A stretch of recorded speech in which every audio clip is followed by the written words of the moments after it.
finishing up the Forerunner exterior build. Next, after we get the exterior done, we'll move into the interior and start changing axles, servos, engine, relocating the battery. So I got the roof rack here. It's a metal roof rack.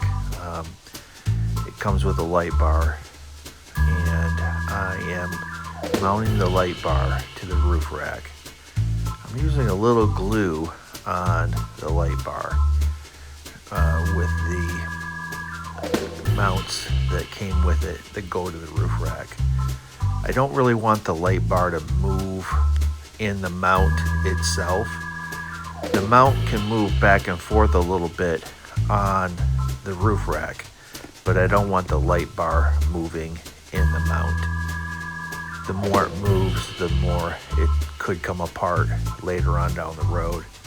So we're just going to use a little glue and screw it down pretty tight to make sure that everything stays in place. I chose a metal roof rack because I didn't want it to break or get damaged if it rolls over. So I thought metal was the best way to go. Now I'm just tightening down the screws on both sides of the light bar and mounting it to the roof rack now.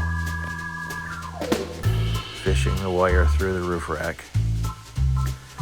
The little bolts that came with this kit that go through the roof rack into the light bar are really tiny. And the roof rack, it was really hard to get the light bar mounted to because the little bolts came with little nuts and you had to kind of fish them back there. They're very, very small, so it was really hard to get a control of them.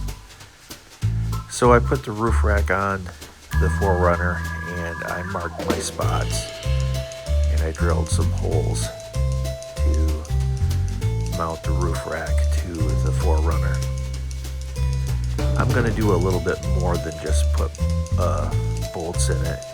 They come with little bolts and nuts, which are very, very small. Again, it was really, really hard to get them to go through and then to hold the nut on the back side because they're so tiny.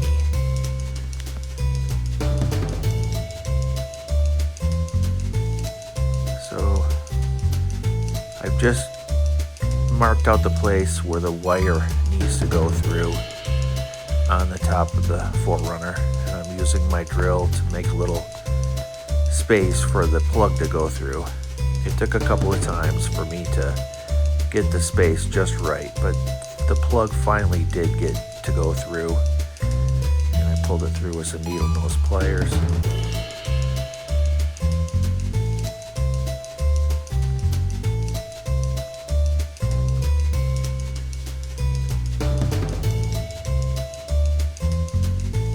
Got it in there.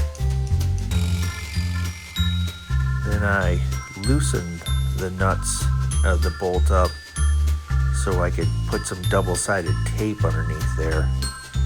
The idea behind the double-sided tape is I don't want this roof rack to move. The more it moves, the more you're going to have a tendency for the little bolts and nuts to come loose. And I don't want that to happen. If it rolls over multiple times, I don't want that roof rack coming loose. That was the first idea behind putting the double-sided tape there. The second idea is holding the roof tent down.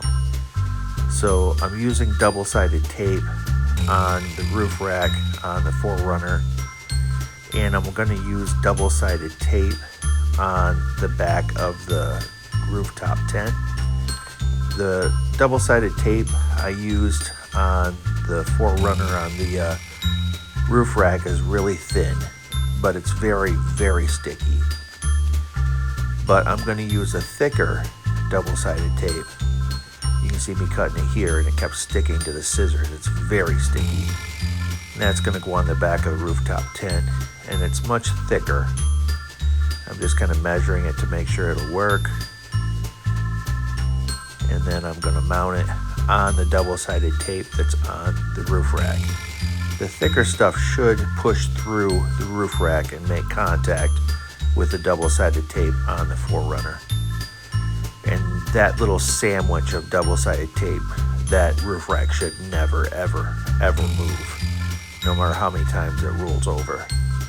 Hopefully it won't roll over at all. I'll have the weight bias correct and it won't roll over.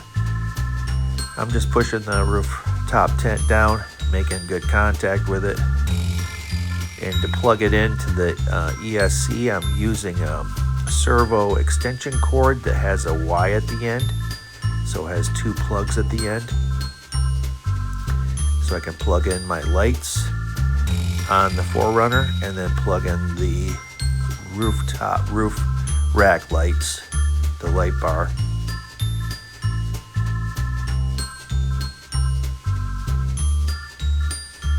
Next, I'm going to mount the CB antenna, or the radio antenna, and I'm going to use just a little bit of glue on that as well because I don't want it to come off. I don't want it to come loose or come off. It can move side to side, but I don't want the screw to come loose. So this is what it looks like all done. I did mount the snorkel off camera. It came with some double-sided tape that wasn't very sticky, so I used some of my own. Then I drilled a small pilot hole and put a self-tapping small Phillips screw through there, so it should never come off. And this is the finished product. Here's the lights off so you can see everything. You can see the snorkel, see the CB antenna in the back. Thank you for watching.